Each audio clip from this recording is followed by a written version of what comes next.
हे bike lovers, Bajaj ने तो कमाल कर दिया। मिली है दुनिया की पहली CNG bike Bajaj freedom 125 CNG से। ये बाइक सीएनजी और पेट्रोल दोनों पर चलती है, यानी आपको फ्यूल चुनने की आजादी।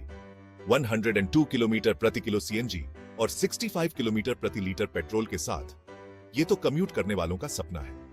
साथ में एलईडी हेडलैम्प्स, डिजिटल स्पीडोमीटर और ब्लूटूथ कनेक्टिविटी इसे और भी सुविधाजनक बनाते हैं।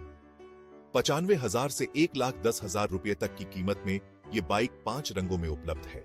सभी 5 रंगों और अन्य विशेषताओं के बारे में जानने के लिए कृपया अगले वीडियो तक प्रतीक्षा करें